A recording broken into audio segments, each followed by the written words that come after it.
Oikodome es una palabra griega del Nuevo Testamento que se traduce al español como edificación.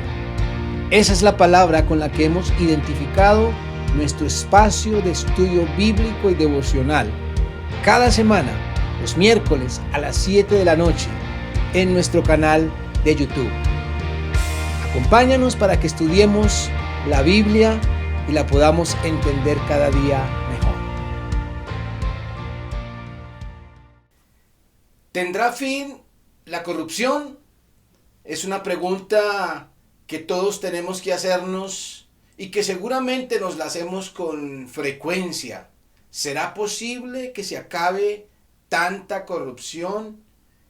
Se habla de la corrupción, obviamente, especialmente en el campo de la política, del Estado, pero cuando pregunto, ¿tendrá fin la corrupción? Quiero que nos preguntemos de la corrupción en general, porque la corrupción no es algo que existe simplemente en altas esferas o en el gobierno, no, es algo que vemos a nuestro alrededor. ¿Tendrá fin la corrupción en términos generales? Yo creería que para responder esta pregunta tendríamos que empezar por hablar de algunos tipos de corrupción. Seguramente no podemos abarcar todo lo que encierra este concepto, pero hay algunos tipos de corrupción muy representativos o tal vez los más conocidos. Por ejemplo, como lo decía al comienzo, en el campo de la política. La corrupción política tiene que ver con el uso de los cargos políticos y públicos para conseguir beneficios personales, para aprovecharse del poder que otorga la política para conseguir beneficios propios o enriquecimiento propio. Eso es lo que podríamos llamar corrupción política. Pero también podríamos hablar de la corrupción judicial, por ejemplo, que tiene que ver con la forma como los que ejercen o tienen la capacidad o la posibilidad desde sus puestos de impartir justicia, no imparten justicia, sino que obran de una manera injusta, permitiendo que los corruptos que tienen poder o dinero puedan evadir la ley, puedan evadir las responsabilidades que se les imputan porque pagan, porque tienen cómo pagar abogados, la forma como la justicia se acomoda de tal forma que cae con todo el peso de la ley, con las personas menos posibilitadas para pagar, que no tienen cómo esconder sus delitos, y acomodan las leyes de tal forma que operan para unos sí y para otros no, dependiendo del poder, dependiendo del dinero, dependiendo de su fama, dependiendo de una cantidad de cosas que permiten que las personas se salgan con las suyas, algunos, y en cambio algunos que de pronto incluso ni han cometido delitos les caigan algunas acusaciones precisamente por la corrupción judicial. Jueces, abogados y personas que tienen que ver con las leyes en general de manera que la usan para su propio beneficio, y también muchas veces está de por medio el tema del dinero.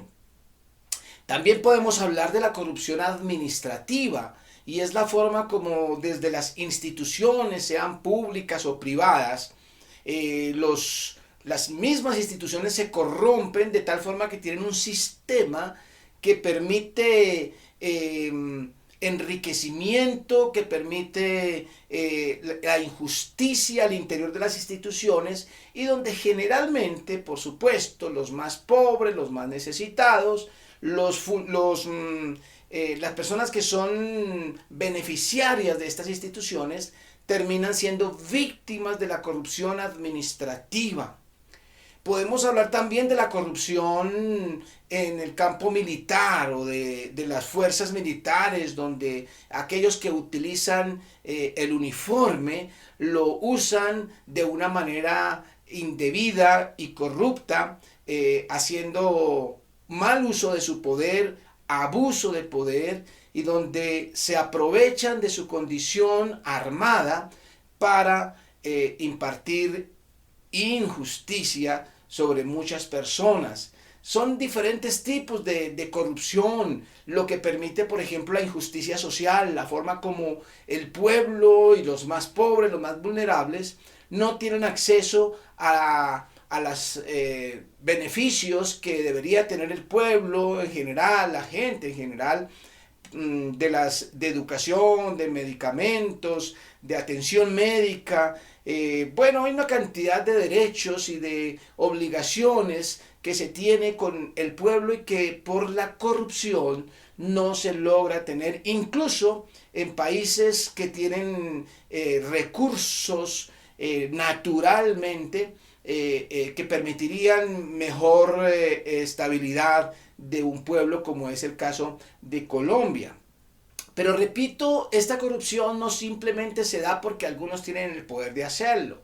Podemos ver la corrupción también cuando, por ejemplo, sobornamos a un agente de tránsito, cuando utilizamos las influencias para evadir impuestos, cuando podemos colarnos en una fila.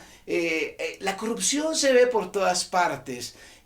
Cuando en negocios que hacemos tratamos, incluso repito, en personas de no muchos recursos, pero que se utilizan algunas oportunidades para, como decimos nosotros coloquialmente, para tumbar a alguien en un negocio. Siempre buscamos sacarle provecho, mentir, engañar, comprometerse con cosas que no se cumplen, sabiendo que no se van a cumplir, pero se hacen compromisos con el propósito de lograr un negocio, de lograr un trabajo, y así mostramos la corrupción en todos los círculos de la sociedad. Y cuando vemos toda esa corrupción desde lo más bajo hasta lo más alto, hasta los estratos más altos, tendríamos que preguntarnos, ¿será posible que se acabe la corrupción?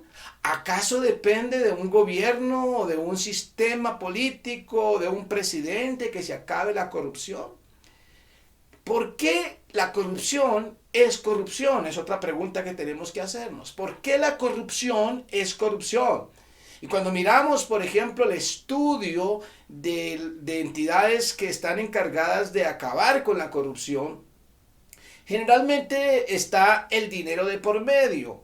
Cuando se promete acabar con la corrupción y se denuncia la corrupción, generalmente se denuncia la forma como se está consiguiendo dinero de manera ilícita por medio de la corrupción. Pareciera ser que muchos entienden corrupción cuando hay dinero o robo de dinero de por medio, cuando hay enriquecimiento ilícito. Otras personas de pronto consideran que la corrupción es corrupción porque genera muerte o destrucción, hambre, violencia. Y entonces se denuncia la corrupción porque han habido muertos, desplazamiento, injusticia social. Así que se tiende a definir la corrupción de acuerdo a las víctimas, de acuerdo a lo que uno haya sido víctima, considera que es corrupción lo que uno ha sufrido, sea por dinero, sea por injusticia social, sea lo que sea. Entonces la pregunta es, ¿por qué la corrupción es corrupción? ¿O será más bien que la corrupción es corrupción porque es inmoral? ¿Qué es inmoral? Bueno, la moral tiene que ver con el sentido común del buen comportamiento en una sociedad. ¿Qué es la inmoralidad? La inmoralidad se ha convertido en los siglos en una discusión relativa donde la moral y la inmoralidad dependen de la religión o de los conceptos que se tengan, de tal forma que lo que ayer era moral, hoy ya no lo es, lo que ayer era inmoral, hoy ya no lo es, como que la cultura va cambiando y se van cambiando los valores para determinar qué es moral o qué es inmoral. Tendríamos que decir que la inmoralidad es todo aquello que atenta contra el sano desarrollo de una sociedad. Todo aquello que atenta contra el sano desarrollo de una sociedad. Y ya sé que algunos se preguntarán al escuchar esta definición, bueno, ¿y qué es sano desarrollo? Porque es que si hablamos de sano, pues hay conceptos en unos de algo que es sano, mientras que a otros les parece que eso no es sano.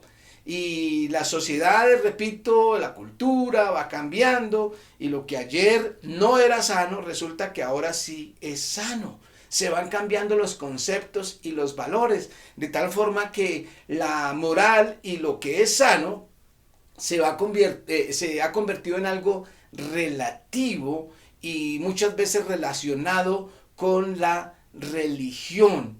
Pero entonces cuando llegamos a estos dilemas, lo que es corrupto, lo que es corrupción, se vuelve también relativo. ¿Por qué, por ejemplo, si alguien se enriquece ilícitamente no es sano? ¿Con base en qué? Asesinar, robar, por ejemplo, que son las dos que siempre se ponen como ejemplo. Cuando alguien se siente bien, dice yo no mato ni robo, está asumiendo que matar y robar no es sano, que es inmoral. Y la pregunta es, ¿y por qué? ¿De dónde sacamos que algo es bueno o es malo? Si no hay un concepto de moral, ¿cuándo algo es bueno o es malo?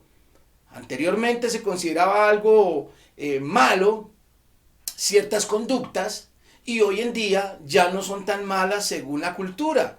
Entonces, ¿cuándo también va a pasar de moda que matar o robar no es algo malo? Si, por ejemplo, hablamos del aborto, que es el asesinato de niños en el vientre de la madre y que era considerado siempre algo malo porque era matar bebés en el vientre, resulta que hoy en día en muchos países del mundo ya se considera como una opción para una mujer embarazada salir de ese problema, se lo considera, sea por lo que sea la razón, pero ya no es tan malo asesinar a ese niño porque la madre tiene derecho sobre su cuerpo. Entonces cambió el concepto de lo que es bueno y es malo en lo que tiene que ver con el aborto. Hoy en día, por ejemplo, después de 50 años de estar aprobado el aborto en los Estados Unidos, entonces resulta que se dan cuenta que estaban equivocados, que se había llegado a esa conclusión de manera equivocada y entonces hoy en día están diciendo, están revocando esa medida del aborto en los Estados Unidos y entonces hay una polémica y hay personas que están a favor, otros que están en contra, algunos protestando porque quitaron el aborto y otros felices porque se quitó. ¿Quiénes tienen la razón? ¿De dónde se saca la medida para saber que algo es bueno o es malo si el pueblo está dividido en dos, los que lo consideran bueno y los que lo consideran malo? ¿Quién tiene la razón? Lo que es bueno y lo que es malo, lo que es moral y lo que es inmoral, se ha convertido en algo absolutamente relativo. Lo que tú piensas y lo que yo pienso o lo que la mayoría piensa. Permítanme, por favor, compartir algunos proverbios inspirados por Dios que nos hablan de alguna forma de este tema y que nos permiten sacar algunas conclusiones con respecto a lo que es corrupción, a lo que es bueno y lo que es malo, a lo que es moral o inmoral. Y les invito para que abramos allá en el capítulo 14 de Proverbios. Repito, capítulo 14 y vamos a comenzar con el versículo 1. Versículo 2. 14, 2 dice así: el que camina en su rectitud teme a Dios, mas el de caminos pervertidos lo menosprecia. Note bien que está hablando acerca de la relación con Dios. Y habla del que camina en rectitud. El que camina en rectitud, es decir, sin corrupción, noten bien, teme a Dios. Está relacionando la rectitud con el temor a Dios.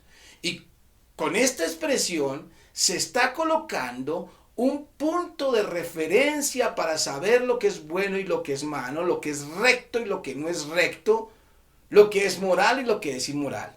Es necesario para saber qué es bueno y qué es malo, qué es moral y qué es inmoral, tener un punto de referencia, una regla para medirlo. Si no hay una regla, pues cada uno decide qué es bueno y qué es malo, se vuelve totalmente relativo y tú puedes poner tu propia regla desde tu propio corazón. Según este proverbio, la regla es Dios, un Dios moral como el Dios de las Sagradas Escrituras, que dice así, repito, el que camina en rectitud teme a Dios.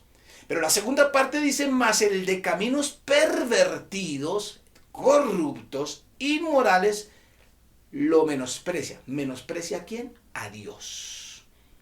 Por supuesto, si votamos la regla, si menospreciamos el punto de referencia, todo se vuelve relativo.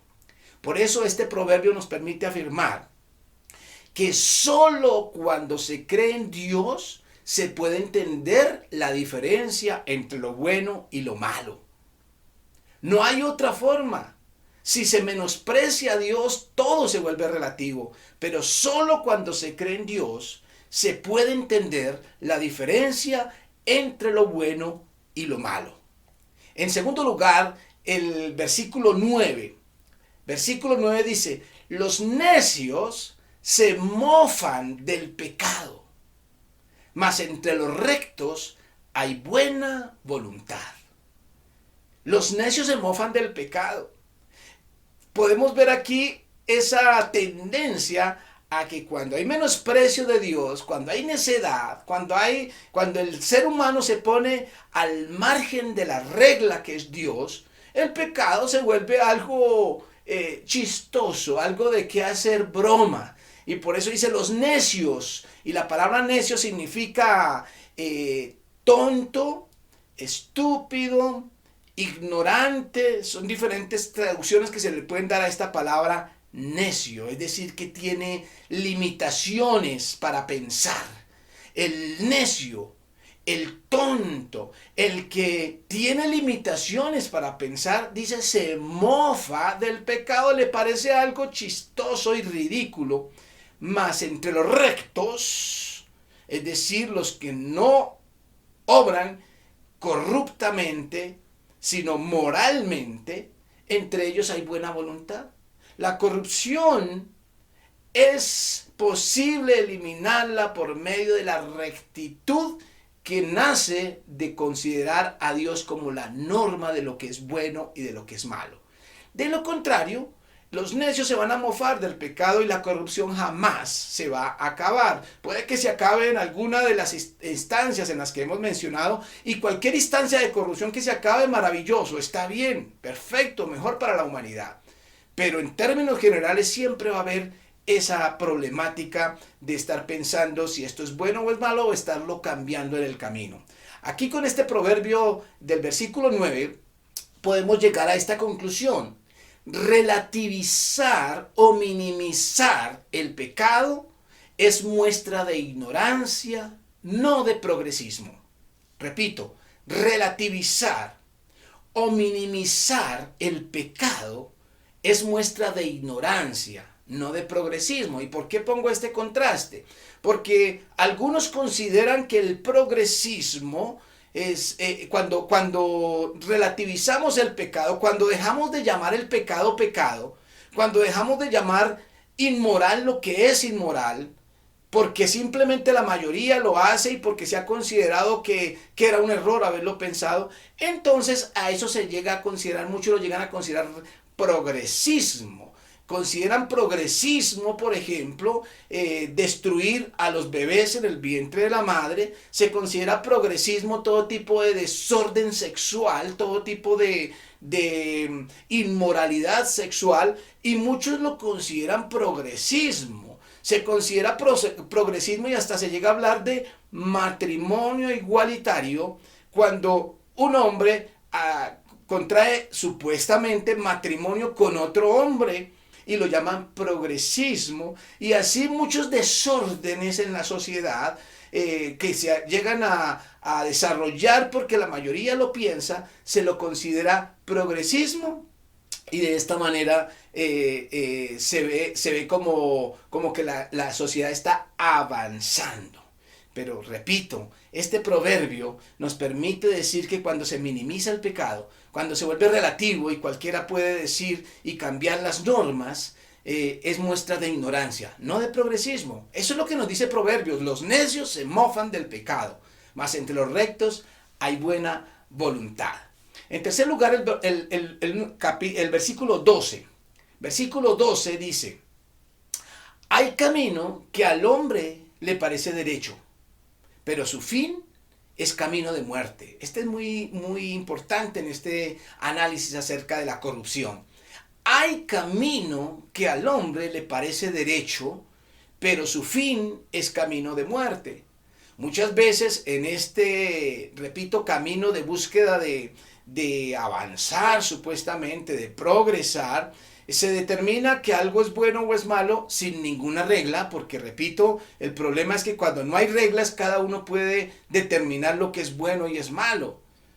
Hoy en día se considera absurdo y delito que un hombre abuse de niños, que un adulto tenga relaciones sexuales con niños. Se considera absurdo y se escandaliza y se persigue y algunos piden que haya pena de muerte, cadena perpetua para esos violadores. Pero de aquí a mañana se dicen que esa es una expresión del amor.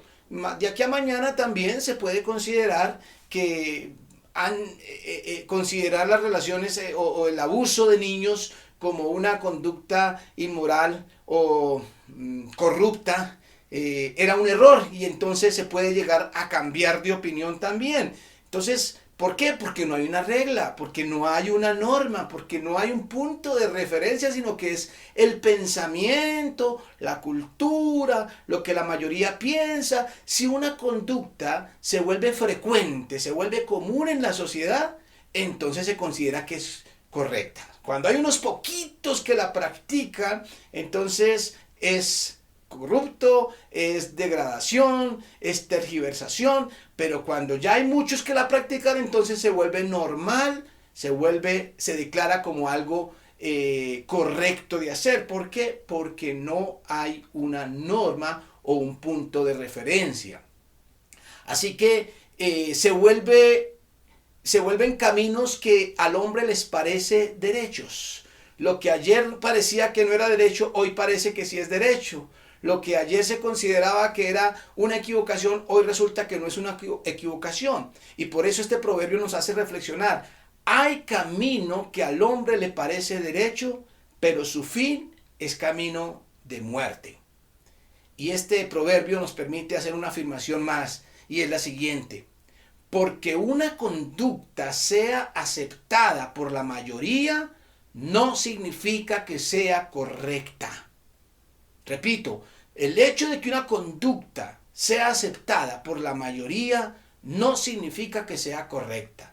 Ni siquiera porque se llegue a declarar en un estado o por medio de la ciencia, por medio de la psicología, por medio de las leyes, que algo se determine legal, porque al hombre le parece derecho, eso no significa que sea moral o que sea correcto. Se puede aprobar el aborto legalmente y que se abran las oportunidades para que todas las que quieran abortar, aborten cada vez que se les antoje eliminar un estorbo de su vientre, como llegan a considerarlo algunas personas. Lo podrán determinar las leyes, pero será inmoral, corrupto, violencia, asesinato, siempre cuando nos ajustamos a lo que es bueno y lo que es malo según el Dios moral que nosotros tenemos. Sin ese Dios todo es relativo y cada cual puede hacer lo que se le antoje con su vida, así afecte a la sociedad. Porque aquí está el problema, que lo inmoral afecta la sociedad, afecta el normal y sano desarrollo de una sociedad. Porque una conducta sea aceptada por la mayoría, o sea legalizada, o sea declarada por la ciencia como algo normal, no significa que sea correcto. porque hay camino que al hombre le parece derecho, pero su fin es camino de muerte. El versículo 16 nos dice lo siguiente: el sabio teme y se aparta del mal, mas el insensato se muestra insolente y confiado. No sé qué venga a su mente cuando lee este proverbio, pero voy a leerlo de nuevo. El sabio teme y se aparta del mal, mas el insensato se muestra insolente y confiado. Es el insensato en que ante lo malo, ante el pecado, ante la corrupción, se muestra insolente y confiado. Él saca pecho, el insensato, ante una conducta y un comportamiento corrupto, pecaminoso e inmoral. El insensato saca pecho y se siente orgulloso. Hay que hablar, por ejemplo, de las grandes fiestas y desfiles del orgullo gay. El orgullo gay, y que podríamos estar hablando más adelante de manifestaciones, desfiles, del orgullo pedofílico también, del orgullo violento, del orgullo del que roba, del orgullo del adulterio, de cualquier conducta inmoral. Seguramente muchos grandes y poderosos políticos, reyes, poderosos, incluso narcotraficantes y todo este tipo de violadores de las leyes, también sacarán pecho y se sentirán orgullosos de lo que han logrado. ¿Cuántos contarán a sus hijos los logros, lo que consiguieron orgullosamente cuando se corrompieron, cuando robaron, cuando destruyeron al pobre, al necesitado, cuando le quitaron el dinero al necesitado? ¿Cuántos ladrones del común también seguramente lograrán hacer cuentas de lo que hicieron en el año y sacarán pecho y se sentirán orgullosos de su astucia, de su inteligencia para lograr tumbar a los demás? Orgullo, orgullo por hacer lo malo. El sabio teme y se aparta del mal, mas el insensato se muestra insolente y confiado. La insolencia y el orgullo en la maldad es propio de los insensatos e ignorantes. Eso es lo que podemos decir con base en el versículo 16. La insolencia y el orgullo en la maldad es propio de los insensatos e ignorantes. No es propio de la honestidad, no es propio de la rectitud, no es propio del amor, no es propio de la vida. Hacer fiesta, como hemos visto hacer fiesta, celebrar, gritar de felicidad, porque por fin se aprobó el aborto y el asesinato de niños hasta la semana 24 en Colombia, y gritar de alegría por eso, eso es insolencia, eso es celebrar el pecado y la inmoralidad y la corrupción. ¿Se acabará la corrupción? Versículo 32 dice así: por su maldad será lanzado el impío, mas el justo en su muerte tiene esperanza. Este nos hace reflexionar acerca del futuro, del final de las cosas, porque se puede celebrar, se puede ser insolente, se puede hablar de orgullo por estar viviendo en la inmoralidad, pero un día se acabará todo, para cada persona. Todos tendremos que enfrentar la muerte tarde o temprano, hayan sido rectos o hayan sido corruptos. Todos tendremos que enfrentar la muerte. Pero este proverbio habla que en ese momento, por su maldad será lanzado el impío. Aquel que obró corruptamente, aunque la mayoría lo hiciera, aunque lo hiciera legalmente, aunque fuera aprobado por la sociedad y por la cultura, aunque se sintiera que era progresista, pero si obró inmoralmente de acuerdo a la norma única posible que es Dios, será lanzado. Pero dice aquí algo de esperanza para el justo.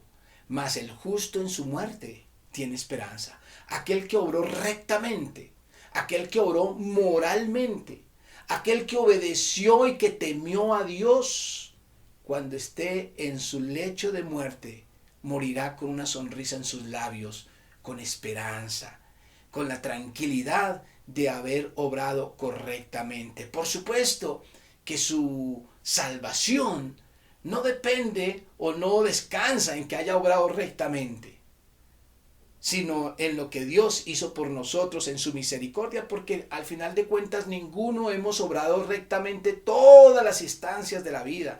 Todos hemos cometido actos de corrupción y de pecado en la vida, de tal forma que no podremos morir con la conciencia tranquila de que somos justos y que hemos sido santos. No, pero en la medida que una persona haya obrado correctamente, haya obrado justamente, podrá morir tranquilamente también, porque temió a Dios.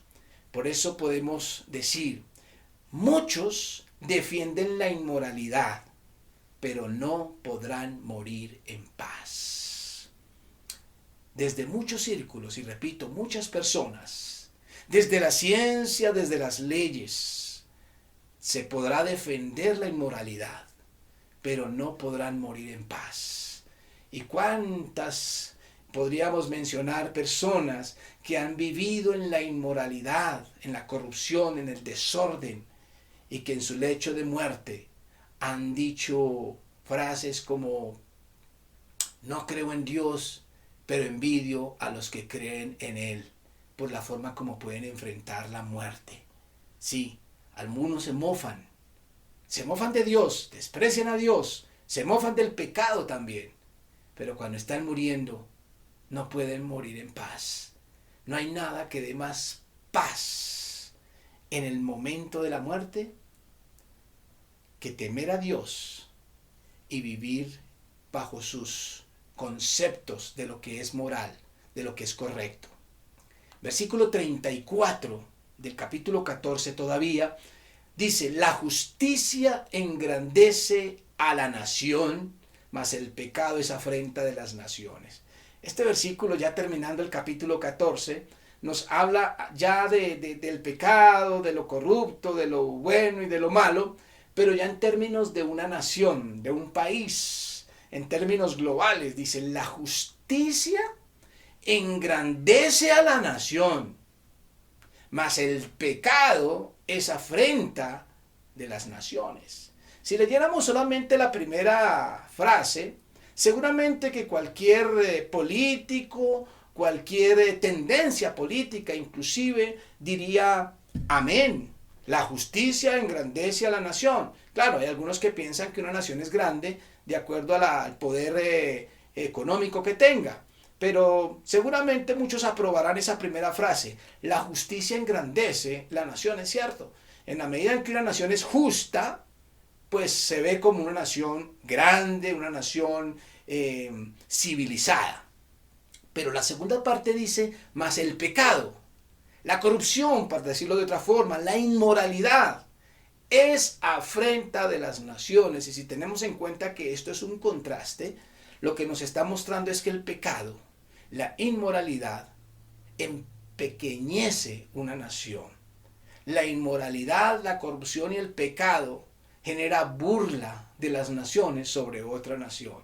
No hay nada más triste que estar en los primeros lugares en esas listas de corrupción a nivel mundial. Por eso, permítanme decirlo de esta manera: la grandeza de un país se mide por su justicia y por su moral. La grandeza de un país se mide por su justicia y por su moral. De nada nos sirve progresar económicamente o progresar en el desarrollo de algunas cosas que faciliten la vida en un país, lo cual es muy bienvenido, que podamos crecer económicamente, que haya más posibilidades para todas las personas y que haya mayor igualdad en la repartición de las riquezas de un país. Maravilloso que haya esa estabilidad, que no haya injusticia, que no haya hambre, que haya educación. Todo eso es bienvenido y Dios quiera que cada día mejoremos más en esas cosas en un país. Pero eso no hace grande a una nación a menos que también se elimine la inmoralidad en todos sus órdenes. Y vuelvo a decir, ojalá se acabe la corrupción en algunos lugares de las que estamos acostumbrados a ver, pero tenemos que pensar en todos los campos y no solamente hablar de corrupción cuando tiene que ver con dinero, sino también cuando tiene que ver con inmoralidad, conducta inmoral que destruye a la sociedad. Pero permítanme terminar con un versículo del capítulo 15 también. En el capítulo 15, versículo 8, para concluir, dice así: el sacrificio de los impíos es abominación a Dios, mas la oración de los rectos es su gozo. Aquí no quería terminar con este versículo porque aquí nos habla de algo, de una práctica religiosa, que es el sacrificio. Sacrificar era una práctica que tenía el pueblo judío en el Antiguo Testamento y se ofrecía a Dios sacrificios en una forma ritual, una forma de ofrecerle culto a Dios. Y se habla del sacrificio. Y en la segunda parte se habla de la oración, que es otra forma religiosa o un ritual que hacemos para hablar con Dios, que es la oración. Pero en ese contraste que plantea este proverbio, dice que el sacrificio de los impíos, es decir, es posible que alguien se porte religiosamente bien, pero siendo un impío. Y aquí es donde nos encontramos con algo triste, lamentable. Y es el mismo religioso siendo un impío. Porque es impío, pero ofrece sacrificios. Y dice de una manera contundente: el sacrificio de los impíos es abominación a Dios. Abominación significa que Dios lo detesta. Dios detesta que alguien practique o sea religioso y al mismo tiempo sea un impío, es decir, un inmoral, un corrupto. Y de eso hay mucho. Personas que se están portando de una manera inmoral, corrupta, desordenada, pecaminosa, y sin embargo guardan una religión o hablan de Dios como si fuera el que patrocinara su inmoralidad. En cambio, dice, la oración de los rectos, es decir, cuando tú practicas una religión pero simultáneamente eres recto en la vida, con tu comportamiento en la sociedad, eso es algo que a Dios sí le produce gozo. Es decir, entre el gozo y la abominación estamos los religiosos, dependiendo de qué, de la coherencia entre la religión que practicamos y la vida que llevamos. Y eso nos permite decir algo que tenemos que afirmar también, para que no confundamos moral con religioso. No es lo mismo. Religión son ciertos ritos, oraciones, prácticas que hacemos en nuestra vida devocional o en relación con Dios o con la iglesia. Pero eso es una cosa muy diferente a actuar moralmente, rectamente, como nos ha dicho todos estos proverbios. Podemos decirlo de esta manera entonces: la religiosidad también puede ser inmoral si no está acompañada de rectitud. Y quiero terminar con esto porque al hablar de rectitud, de moral, de eliminar la corrupción y de hablar tanto de Dios, algunos pensarán que estoy hablando de religión. No, estoy hablando de vivir con base en los parámetros de moral de Dios. Y déjenme decir algo triste aquí, y es que hay muchas personas que no creyendo en Dios, que siendo incluso ateos, muchas veces obran de una forma más recta y más coherente con las normas de Dios que algunos religiosos que hablan mucho de Dios, que hablan mucho de religión y que practican una religión, pero viven de una manera inmoral y corrupta. Es un contraste, una paradoja triste, pero que la Biblia nos habla acerca de eso en muchas partes. Y por eso este énfasis que incluso los profetas lo hablan con frecuencia y en el Nuevo Testamento también lo encontramos. De nada sirve buscar a Dios religiosamente y practicar diferentes rituales cuando simultáneamente estamos viviendo una vida de corrupción, de inmoralidad, una vida injusta o impía como se manifiesta aquí.